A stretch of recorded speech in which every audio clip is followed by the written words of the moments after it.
Hello welcome guys. Welcome to digital learning ओरा।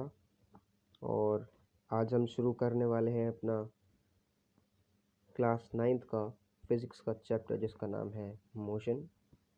सो ये channel मेरा बनाने के पीछे एक मोटिव ये था कि मैं इसके ऊपर फैक्ट्स और जो भी सिलेबस होते हैं साइंस का उन सब से रिलेटेड वीडियो शेयर करूँगा। सो कमेंट करके बताइएगा अगर आपको वीडियोस पसंद आए। और मैं हर कोर्स की हर एक सब्जेक्ट की एक सीरीज़ बना दूंगा। जैसे क्लास नाइन्थ की फ़िज़िक्स की एक सीरीज़ होगी, क्लास टेंथ की फ़िज़िक्स की एक सीरीज़ होगी, like that.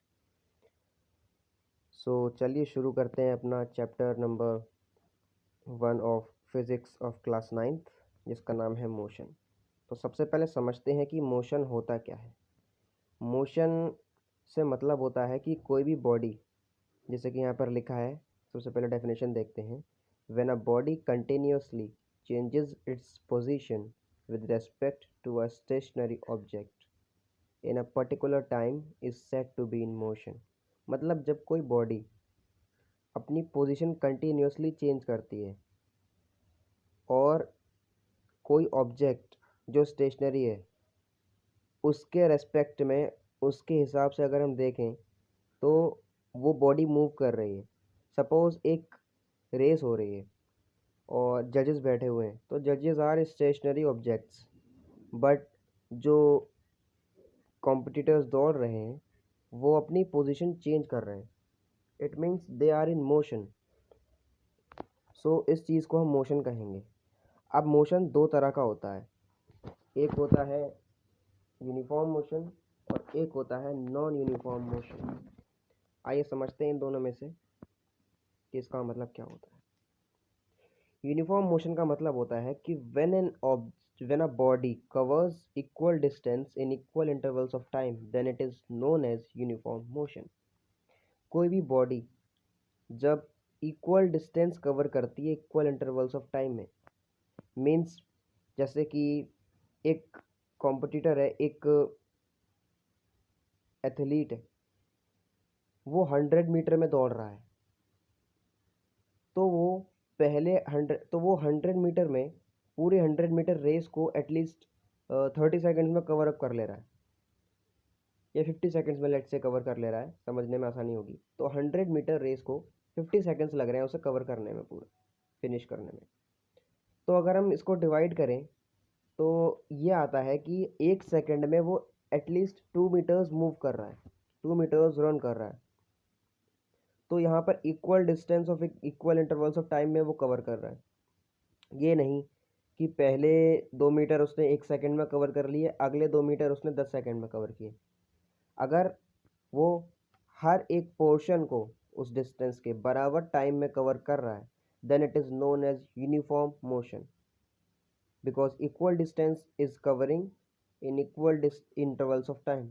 But non uniform motion में क्या होगा कि अगर वही एथलीट स्टार्टिंग में बहुत तेज़ दौड़ रहा है बट लास्ट तक आते आते उसका स्टेमिना लो हो गया, बिकॉज ह्यूमंस हैं, ये चीज़ बहुत कॉमन है। तो स्टार्टिंग के उसने 50 मीटर्स 25 सेकेंड्स में कवर किए, बट लास्ट के जो 50 मीटर्स बचे उसे उसे कवर करने में 30 to 40 सेकेंड्स लग गए। then it is non-uniform motion because athlete didn't covered equal distance in equal intervals of time। He failed to cover equal distance in equal intervals of time। तो अब आइए अगला टॉपिक समझते हैं। आई होप आपको ये समझ में आया होगा। जो भी चीज़ ना क्लियर हो प्लीज़ कमेंट करके ज़रूर बताइएगा, मैं उसके ऊपर आपको हेल्प करूँगा ज़रूर। मैं कमेंट्स में सबका जवाब दूँगा और जो भी डाउट्स होंगे उन्हें क्लियर करने के लिए मैं अपना यहाँ पर इंस्टाग्राम आईडी डाल दूँगा, तो आप वहाँ जाकर मेरे से क्वेश्चन कर सकते हैं और नोट्स भी मैं वीडियो के एंड में बता दूँगा कहाँ मिलेंगे। तो अब बात करते हैं कि डिस्टेंस और डिस्प्लेसमेंट। अक्सर बच्चों को इसमें बहुत प्रॉब्लम होती है समझने में कि डिस्टेंस और डिस्प्लेसमेंट में क्या डिफरेंस होता है।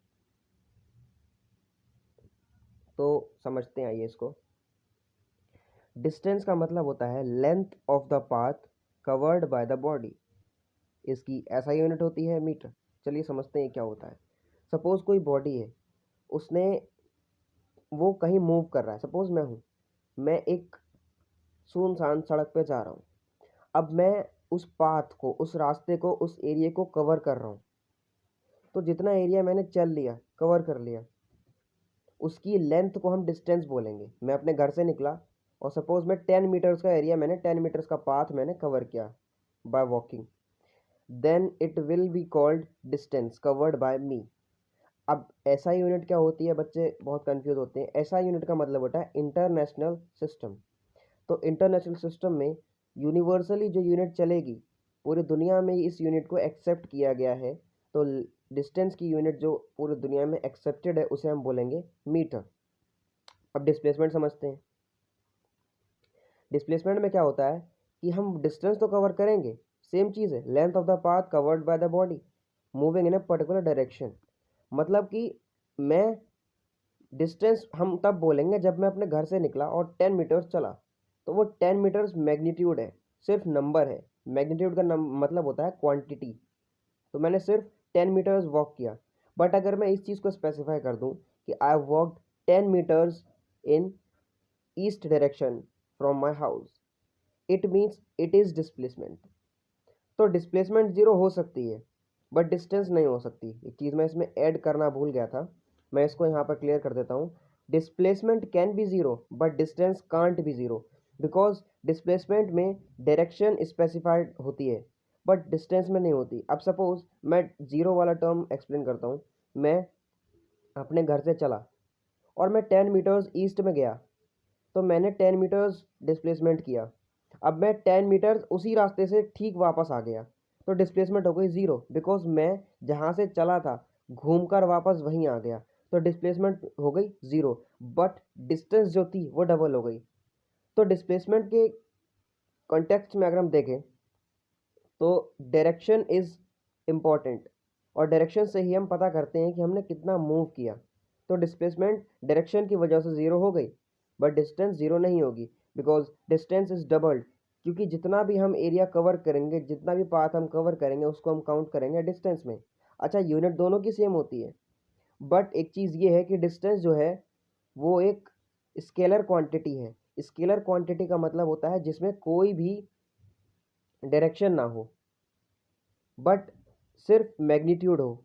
जैसे कि 10 मीटर सिर्फ मैग्नीट्यूड है, कोई डायरेक्शन नहीं है। बट डिस्प्लेसमेंट एक वेक्टर क्वांटिटी है। वेक्टर क्वांटिटी का मतलब होता है जिसमें कि डायरेक्शन हो। तो डिस्प्लेसमेंट एक वेक्टर क्वांटिटी है, तो हम मीटर के ऊपर एक एरो लगा देंगे राइट साइड की तरफ मुड़ता हुआ, उससे हम ये दिखाएंगे कि displacement is a vector quantity. तो हम जब भी डिस्प्लेसमेंट लिखेंगे तो हम ऐसे लिखेंगे 10 मीटर ईस्ट, इसका मतलब इस डायरेक्शन में 10 मीटर चले। अब ये बॉक्स में एक इंपॉर्टेंट नोट है समझने के लिए। The major difference between distance and displacement is of direction, as in distance direction is not needed, only magnitude is given, but in displacement direction with magnitude is given. मतलब क्या है इतनी सारी English का जो लिखी है? मतलब ये है, डिस्टेंस में जो बात मैंने ऊपर बताई सेम वही लिखी है यहाँ पर। डिस्टेंस में सिर्फ डायरेक्शन मतलब ज़रूरी नहीं है, डिस्टेंस में सिर्फ मैग्नीट्यूड ज़रूरी है, बट डिस्प्लेसमेंट में ज़रूरी है। कैसे है फिर समझते हैं अगर कन्फ्यूजन हो रही है तो। डिस्टेंस में सिर्फ दूरी, path, length of the path ज़रूरी है, जैसे कि 10 मीटर्स। बट डिस्प्लेसमेंट में डायरेक्शन भी स्पेसिफाइड होनी चाहिए कि 10 मीटर किस डायरेक्शन में चला, ईस्ट में, वेस्ट में, नॉर्थ में, साउथ में। इसीलिए वो वेक्टर क्वांटिटी है। बस यही एक डिफरेंस है मेजर, जिसकी वजह से बच्चे कंफ्यूज होते हैं कि what is distance and what is displacement. तो कमेंट करके बताइएगा। क्वेश्चन आज का ये है कि डिस्टेंस और डिस्प्लेसमेंट में से कौन सी चीज़ ज़ीरो हो सकती है और क्यों। बस ये छोटा सा क्वेश्चन है। चलिए अगली चीज़ देखते हैं। अगला टॉपिक है हमारा स्पीड। तो स्पीड के बारे में समझते हैं। स्पीड का मतलब होता है distance travelled by a body in a unit time. मतलब कोई भी एक बॉडी है, सपोज मैं एक बॉडी हूँ, मैं किसी भी डायरेक्शन में कहीं भी मूव करूँ, स्पीड के अंदर डायरेक्शन से कोई मतलब नहीं, बट मैं डिस्टेंस कवर करूँ, मैं 10 मीटर या 20 मीटर चल दिया, मैं किस स्पीड से चला होऊंगा, मैंने डिस्टेंस ट्रेवल की किसी एक पर्टिकुलर टाइम में, तो उसके रेशियो को हम बोलेंगे स्पीड। स्पीड का फॉर्मूला होता है डिस्टेंस अपॉन टाइम। बहुत ही सिंपल सी चीज़ है। मतलब जितनी डिस्टेंस कवर की उसको हम डिवाइड करते हैं अगर टाइम से, तो निकल के आ जाएगा distance upon time is equal to speed. तो हम किसी भी बॉडी की स्पीड अगर कैलकुलेट करना चाहें तो हम इस तरह से निकाल सकते हैं कि हम उसमें डिस्टेंस डाल देंगे और उसको डिवाइड कर देंगे टाइम से, तो हम स्पीड निकाल लेंगे किसी बॉडी की। अब एक टर्म होती है एवरेज स्पीड। एवरेज स्पीड क्या होती है? भाई मैं जगह जगह मूव करता जा रहा हूँ, अलग अलग डायरेक्शंस में अलग अलग पाथ कवर कर रहा हूँ, बट डायरेक्शन यहाँ पर इमटेरियल है, पर कोई नहीं, मैं अलग अलग तरह के डिस्टेंस कवर कर रहा हूँ। मैं पहले 10 मीटर गया, फिर 20 मीटर आया, फिर 30 मीटर गया, फिर 40 मीटर आया, मैं इस तरह से चलता जा रहा हूँ। लेकिन मेरी एवरेज स्पीड जो होगी वो कैलकुलेट नहीं हुई है। तो वो कैसे कैलकुलेट होगी? तो वो ऐसे कैलकुलेट होगी, हम टोटल डिस्टेंस जितनी भी मैंने ट्रैवल की है उसको टोटल टाइम जितना मुझे लगा है पूरा ट्रैवल करने में उससे अगर डिवाइड कर दें, कंसेप्ट एकदम सेम है, डिस्टेंस से टाइम को डिवाइड करेंगे स्पीड में, बस एवरेज स्पीड में इतना फर्क होगा, बस टोटल और लगा दीजिए, मतलब टोटल डिस्टेंस जितनी भी कवर की है प्लस टोटल टाइम जितना भी हमने कवर किया है उसको कवर करने में जितना भी लगा है उसको हम बोलेंगे average speed of the body. I hope आपको समझ में आया होगा, नहीं आया हो तो प्लीज़ डू कमेंट। अब हम फॉर्मूला देख लेते हैं इसका कैलकुलेट करने के लिए। एवरेज स्पीड का फॉर्मूला होता है total distance travelled upon total time taken. अब फिजिक्स में डिस्टेंस को हम एस से डिनोट करते हैं, स्मॉल एस यहाँ पर लिखा हुआ है बट ये कैपिटल है, इसको स्मॉल ना समझिएगा। कैपिटल एस से हम डिनोट करते हैं डिस्टेंस को। आगे हम जब इक्वेशंस पढ़ेंगे तो उसमें आप एक इक्वेशन पढ़ेंगे उसमें ये साफ साफ होगा। U T S is equal to U T plus half A T square, उसमें एस का मतलब डिस्टेंस है, आपको एकदम क्लियरली समझ में आएगा। चलिए अब इसको हम डिवाइड करेंगे टोटल टाइम टी से, तो स्मॉल टी को हम टाइम से डिनोट करते हैं, यानी कि टाइम को डिनोट करते हैं हम स्मॉल टी से। चलिए आगे बढ़ते हैं। अब देखते हैं वेलोसिटी का मतलब क्या होता है। तो हमने एक टर्म पढ़ी थी ऊपर, स्पीड। तो स्पीड में ये था कि कोई भी डिस्टेंस हमने कवर की एक यूनिट टाइम में, वो स्पीड है। अब वेलोसिटी क्या होती है? बॉडी की स्पीड क्या है किसी भी डायरेक्शन में मूव करते हुए। मैंने कहा था स्पीड में डायरेक्शन इमटेरियल है, बट वेलोसिटी में है। जैसे कि डिस्टेंस और डिस्प्लेसमेंट है वैसे ही स्पीड और वेलोसिटी है। आई थिंक आप लोग इस चीज़ को लिंक कर पा रहे होंगे। तो उसी तरह से अब आपके दिमाग में क्वेश्चन आएगा कि भैया स्पीड और वेलोसिटी अगर डिस्प्लेसमेंट और डिस्टेंस की तरह सेम है तो जैसे डिस्टेंस स्केलर क्वांटिटी है स्पीड भी स्केलर क्वांटिटी होनी चाहिए। यस इट इज़, बिल्कुल है।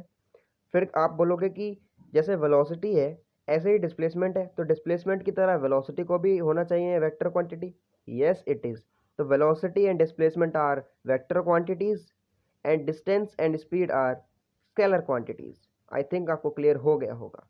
चलिए अब एवरेज स्पीड की अगर बात करें तो मैंने इसका यहाँ पर ऐसा यूनिट नहीं लिखी है, बट ऐसा यूनिट जो है इसकी वो मीटर पर सेकेंड ही होती है स्पीड की, इसीलिए मैंने ऊपर लिख दिया उसको। चलिए अब देखते हैं वेलोसिटी। वेलोसिटी तो हो गई, अब वेलोसिटी का फॉर्मूला देख लेते हैं। और ऐसा यूनिट वेलोसिटी की मीटर पर सेकंड ही रहेगी सेम, बिकॉज इसमें बस डायरेक्शन ही तो है, बाकी तो और कुछ चेंज नहीं हुआ, तो मीटर पर सेकंड। अब बात करते हैं मीटर पर सेकंड प्लस इसमें हम ऊपर एक एरो लगा देंगे जिससे हम ये डिनोट कर सके that it is a vector quantity. तो हम लिख देंगे आंसर जैसे कि आता है हमारा 20 मीटर पर सेकेंड, तो हम इसको 20 मीटर पर सेकेंड तो स्पीड में लिखेंगे, पर वेलोसिटी में लिखेंगे 20 मीटर पर second in west direction, east direction या साउथ डायरेक्शन, जहाँ भी मूव कर रही है बॉडी। फॉर्मूला देखते हैं, बहुत ही सिंपल है। वी से डिनोट करते हैं वेलोसिटी को, स्मॉल वी से डिनोट करते हैं वेलोसिटी को, और डिस्प्लेसमेंट अपॉन टाइम से इसे हम डिवाइड कर देते हैं और निकाल देते हैं। तो डिस्प्लेसमेंट को अगर टाइम से डिवाइड कर दें तो हम निकाल लेंगे वेलोसिटी। अब देखिए यहाँ पर डिस्टेंस की जगह डिस्प्लेसमेंट है, इसीलिए ये वेक्टर क्वांटिटी बन गई है, इसीलिए यहाँ पर डायरेक्शन का खेल आया है, सारा डायरेक्शन का फंडा आया है। अगली चीज़ से बात करते हैं, जैसे स्पीड और जैसे डिस्टेंस और डिस्प्लेसमेंट में हमने एक फ़र्क पढ़ा था, वैसे ही स्पीड और वेलोसिटी में भी है। तो मेजर डिफरेंस यही है कि स्पीड और वेलोसिटी में मैग्नीट्यूड और डायरेक्शन का फ़र्क है। स्पीड में मैग्नीट्यूड होगा, सिर्फ वैल्यू होगी स्पीड की, डायरेक्शन नहीं होगी गिवन, बट वेलोसिटी में डायरेक्शन भी स्पेसिफाइड होगी मैग्नीट्यूड के साथ साथ। आई होप आपको क्लियर हुआ होगा। चलिए अब एक्सेलरेशन समझते हैं क्या होती है। भाई आजकल सभी के पास बाइक है, नहीं होगी तो सबने बाइक देखी होगी, बाइक, कार, मोटर व्हीकल्स। तो उनमें एक्सेलेटर नाम की एक चीज़ होती है, वो क्या करता है, स्पीड बढ़ाने का काम करता है। तो एक्सेलरेशन का मतलब भी यही होता है कि बॉडी की स्पीड बढ़ती रहना in equal intervals of time, उसको हम बोलते हैं एक्सेलरेशन। यानी change in velocity of a body per unit time, यानी टाइम के साथ साथ जितना टाइम लगेगा उसी हिसाब से उसकी वेलोसिटी बढ़ती जाएगी, स्पीड नहीं velocity, because acceleration is also a vector quantity, because velocity is a vector quantity. Velocity vector quantity क्यों है? Because displacement is a vector quantity. तो वेलोसिटी के फॉर्मूले में डिस्प्लेसमेंट आता है, उसकी वजह से वेलोसिटी हुई वेक्टर क्वांटिटी। एक्सेलरेशन के फॉर्मूले में वेलोसिटी आता है, तो वेलोसिटी के साथ साथ एक्सेलरेशन भी हुई वेक्टर क्वांटिटी। तो इस चैप्टर में हमने अभी तक 3 वेक्टर क्वांटिटीज पढ़ी हैं जिनमें डायरेक्शन स्पेसिफाइड होती है। कौन कौन सी? Displacement, velocity and acceleration. अब देखते हैं एक्सेलरेशन का फॉर्मूला। तो a is equal to v minus u upon t. अब आप कहोगे कि भैया ये ए वी यू टी क्या है? सो ए फॉर होता है एक्सेलरेशन, ए से हम एक्सेलरेशन को डिनोट करते हैं। स्मॉल वी जो है इसका मतलब है इनिशियल स्पीड, जो फाइनल स्पीड होती है ना उसको बोलते हैं। सॉरी स्लिप हो गया था। फाइनल स्पीड जो होती है वो हम डिनोट करते हैं v से, और इनिशियल वेलोसिटी जो होती है, स्पीड यानी वेलोसिटी, यहाँ पर स्पीड मैं बोल गया, वेलोसिटी है इसका मतलब। फाइनल वेलोसिटी जो होगी v से डिनोट होगी और u से डिनोट होगी इनिशियल वेलोसिटी। तो फाइनल में से इनिशियल को अगर हम माइनस कर देंगे और टाइम से कर देंगे डिवाइड तो हमें एक्सेलरेशन मिल जाएगी। अब आप कहोगे फाइनल इनिशियल ये क्या है? मेरे समझ में नहीं आया। चलिए मैं बताता हूँ। स्टार्टिंग में मैंने बाइक स्टार्ट की, मैंने अपनी बाइक को एक्सेलेटर देना शुरू किया। मेरी बाइक की स्पीड थी 20 किलोमीटर पर आवर। मैं 2-3 किलोमीटर तक चला गया उसी स्पीड से। 4 किलोमीटर मेरे को ट्रैवल करना था। 2 किलोमीटर बाद मैंने अपनी स्पीड बढ़ा ली, और जब मेरी बाइक रुकने वाली थी उस वक्त मेरी स्पीड थी, जब मेरी बाइक ने स्पीड कम करनी शुरू की उस वक्त मेरी फाइनल स्पीड थी 40 किलोमीटर एन आवर। मतलब 20 to 40 हो गई मेरी स्पीड। मुझे टाइम लगा 5 मिनट। तो 40 मेरी फाइनल वेलोसिटी है, क्योंकि मैं एक डायरेक्शन में मूव कर रहा था। स्पीड तो ठीक है, पर वेलोसिटी हम इसलिए बोलेंगे बिकॉज मैं ईस्ट डायरेक्शन में मूव कर रहा था। तो 40 वी हो गया फाइनल वेलोसिटी, माइनस इसमें से हम करेंगे इनिशियल वेलोसिटी। शुरुआत में मेरी जो वेलोसिटी थी वो थी 20 किलोमीटर पर आवर इन ईस्ट डायरेक्शन। तो 40 माइनस 20 करेंगे, फाइनल में से इनिशियल माइनस करेंगे, ऊपर आएगा 20 किलोमीटर पर आवर बचा। अब टाइम मेरे को लगा 5 मिनट, तो 5। अब टाइम हमेशा सेकेंड्स में होता है, ये चीज़ मैं आपको बता दूं, टाइम हमेशा सेकेंड्स में लेना है। जितनी भी क्वांटिटीज हैं इनकी ऐसा यूनिट होती है, तो टाइम की ऐसा यूनिट सेकेंड्स होती है। तो 40 माइनस 20 अपॉन 5 सेकेंड्स। तो 40 माइनस 20, इतनी मैथ्स आपको आती होगी, आपकी मैथ्स मुझसे भी अच्छी हो आई होप। तो 20 अपॉन 5 आया, तो 5 की टेबल में 20 कब आता है? 4 जा। तो एक्सेलरेशन कितनी आई? 4 मीटर पर सेकेंड स्क्वायर। अब कहोगे स्क्वायर क्यों आया? बिकॉज एक्सेलरेशन की जो ऐसा यूनिट होती है वो मीटर पर सेकेंड स्क्वायर होती है। अब मैं इसकी डेप्थ समझाता हूँ ऐसा क्यों होता है। डिस्टेंस जो थी फाइनल वेलोसिटी और इनिशियल वेलोसिटी हमने कवर की अपॉन टाइम। तो देखिए वेलोसिटी ऊपर आई थी 40 minus 20 that is 20 kilometre per hour. अब किलोमीटर पर आवर तो नहीं आ सकती, स्पीड थी ना वो मेरी, उसको हम कन्वर्ट करेंगे मीटर पर सेकंड में। तो मीटर पर सेकंड वेलोसिटी की यूनिट पहले से ही है, अपॉन में टाइम की जो सेकंड, टाइम की जो यूनिट है सेकंड्स, उसका एस भी है साथ के साथ। तो जब एस डिवीजन में है उसको हम ऊपर ले जाएंगे तो वो एस के साथ एस स्क्वायर बना लेगा। तो मीटर पर सेकंड स्क्वायर हो गया नहीं हो गया? अरे भाई वेलोसिटी की यूनिट थी मीटर पर सेकंड डिवाइडेड बाय टाइम, तो एक एस ऊपर जाके बढ़ गया नहीं बढ़ गया? नीचे डिवाइड में था, ऊपर जाकर हो गया मल्टीप्लाई। इतनी मैथ्स तो आपने पढ़ी होगी, कॉमन सी चीज़ है। तो मीटर पर सेकंड स्क्वायर होगी एक्सेलरेशन की यूनिट। आई होप आपको इतना क्लियर हो गया होगा कि कौन सी चीज़ की यूनिट क्या होती है और मोशन किसे कहते हैं। आइए समराइज करते हैं। आज हमने पढ़ा मोशन। मोशन किसे कहते हैं? कि जब कोई बॉडी अपनी पोजीशन चेंज करती है। कितने तरह का होता है? 2 तरह का होता है भाई, यूनिफॉर्म, नॉन यूनिफॉर्म। अब यूनिफॉर्म क्या होता है? यूनिफॉर्म में ये होता है कि इक्वल डिस्टेंस कवर करते हैं इक्वल इंटरवल्स ऑफ टाइम में। एग्जाम्पल याद रखिएगा, एथलीट का 100 मीटर दौड़ रहा है, 50 सेकेंड में कवर कर रहा है। नॉन यूनिफॉर्म में भाई बड़ा ही थकेला किस्म का एथलीट है, पहले तो 25 सेकंड में दौड़ ले रहा है 50 मीटर, अगले 50 मीटर दौड़ने में उसको 30 टू 40 सेकंड लग जा रहे हैं। मतलब अनइक्वल डिस्टेंस कवर कर रहा है अनइक्वल टाइम में, नॉन यूनिफॉर्म मोशन हो गया। डिस्टेंस किसे कहते हैं? जिसमें मैग्नीट्यूड होता है, जितने भी हम पाथ कवर करते हैं उसकी लेंथ को डिस्टेंस बोलते हैं। ऐसा यूनिट मीटर होती है। डिस्प्लेसमेंट की बात करें भाई, डिस्प्लेसमेंट में डायरेक्शन भी होती है, लेंथ के साथ साथ, लेंथ ऑफ द पाथ के साथ साथ डायरेक्शन भी होगी। तो हम क्या बोलेंगे कि ये वेक्टर क्वांटिटी है और डिस्टेंस स्केलर क्वांटिटी है। फ़र्क समझ में आ गया होगा। क्या होता है? डायरेक्शन का फ़र्क होता है। स्पीड और एवरेज स्पीड और वेलोसिटी पढ़ते हैं एक साथ। भाई जितनी डिस्टेंस कवर की उसको टाइम से डिवाइड कर दो, स्पीड निकल आएगी बॉडी की। टोटल डिस्टेंस जितनी कवर की टोटल टाइम से डिवाइड कर दो, एवरेज स्पीड निकल आएगी। यूनिट सेम है, मीटर पर सेकेंड। फॉर्मूला एवरेज स्पीड का ये रहा, total distance covered upon total time taken. यही फॉर्मूला टोटल हटा दो तो बन जाएगा स्पीड का distance upon time taken. Velocity की बात करें तो इसमें डायरेक्शन होती है, क्योंकि इसमें डिस्प्लेसमेंट है, इसीलिए इसको वेलोसिटी बोलते हैं। ये वेक्टर क्वांटिटी है। वेलोसिटी और स्पीड में डिफरेंस, टाइम, मैग्नीट्यूड और डायरेक्शन का एक्सेलरेशन। भाई final minus initial velocity upon time taken, acceleration निकाल देंगे। सो ये था हमारा आज का वीडियो। आई होप आपको स्टार्टिंग के 4-5 टॉपिक समझ में आए होंगे। अगली वीडियो में हम पढ़ेंगे ग्राफिकल रिप्रेजेंटेशन ऑफ वेलोसिटी। तो ग्राफ जो थोड़ा सा रफ एंड टफ टॉपिक है, इसको मैं एक अलग सेपरेट वीडियो में लाऊंगा। और मेरा यही मोटिव है कि मैं आपको अंडरस्टैंड करा सकूं हर चीज़ एकदम ईजीली, आपकी अंडरस्टैंडिंग बेटर करा सकूं फिजिक्स में। बिकॉज हम साइंस ले तो लेते हैं पर हमें मज़ा भी आता है पढ़ने में, ऐसी बात नहीं है, लेकिन हम उन चीज़ों को होल्ड नहीं कर पाते हैं। तो इस तरह से मैं आपको होल्ड कराना सिखाऊंगा कि कंसेप्ट को होल्ड कैसे करते हैं। इस वीडियो के डिस्क्रिप्शन में मैं आपको ये नोट्स दे दूंगा, आप चाहें तो स्क्रीनशॉट ले सकते हैं, वरना मैं इसी पीपीटी की नोट्स आपको पीडीएफ प्रोवाइड करा दूंगा। Okay, thank you so much, have a nice day. और इस वीडियो को लाइक कर दीजिए, कमेंट करके बताइए कौन सी चीज़ समझ में नहीं आई, और अच्छी लगी तो प्लीज़ अप्रिशिएट कर दीजिए। चैनल को सब्सक्राइब कर लीजिएगा, क्योंकि ये मेरी पहली वीडियो है। मैं इसी तरह से और वीडियोस लाऊंगा और कोशिश करूंगा वीडियोस की लेंथ ज़्यादा ना रखूं, शॉर्ट में आपको बहुत क्रिस्प नॉलेज देके सब कुछ समझा दूं। Okay, thank you so much, मिलते हैं बहुत जल्द, गुड बाय।